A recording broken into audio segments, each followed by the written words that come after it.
They love what they're doing. They love, and not really in the like professional sense necessarily, but just in the playful sense. And I have children. My son is my date tonight, and It's a good date. yeah, and that's what I look for is just the in a child actor especially, because you know it's a kind of a strange thing for a kid to have a job.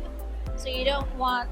I don't respond to the kind of kid actors who feel like they're looking for a job and the next job and the next job. More just that they're there to play and put clothes on and have fun. It was a great process. We didn't have that much time. Sometimes when you see, for example, when you see a Steven Spielberg movie and the kid is the lead of it, they have 6 months, they have a year to cast it. On a television schedule, you don't have that.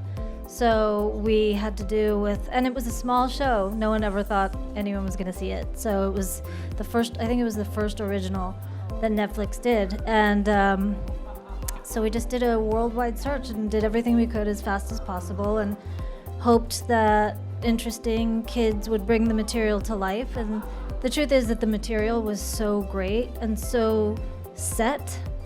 The tone, it was all clear. It wasn't, sometimes when you're casting, it's a little ambiguous and you sort of find it while you're auditioning, and that wasn't the case with this. We just needed to match someone to match the kids to the quality of the characters as written.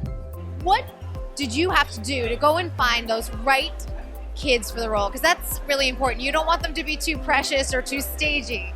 Well, the truth is that the writing was really perfect, and so you knew that you just had to find kids that could really have an authentic feel. They were very specifically fitting to the time and to the style and tone, and they had a lot of joy. They were really just enthusiastic kids who weren't as real kids, not just sort of the actor version of an enthusiastic kid. So.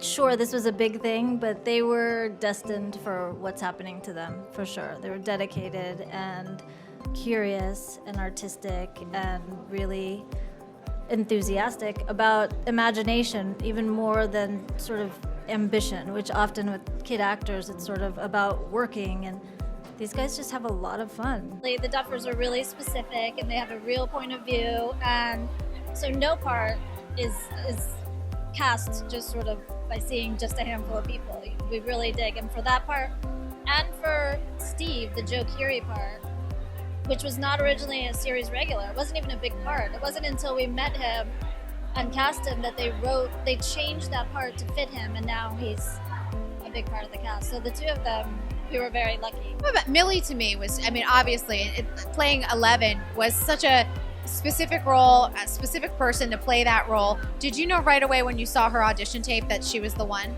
We didn't know she was the one because it was pretty early on, and she was in London, so it was just a tape, so we couldn't meet her in person. So we did Skype just to get to know her, and she Skyped in an American accent the entire time, and we didn't even think about it until the end, and we said, "Did you just talk to us for 45 minutes in an American accent?" She said, "Yes, I love to. I always talk in American, you know." And I can't do that. That's amazing. yeah, so the process with her was really fun, but you know, we definitely knew from early on that she was a real contender.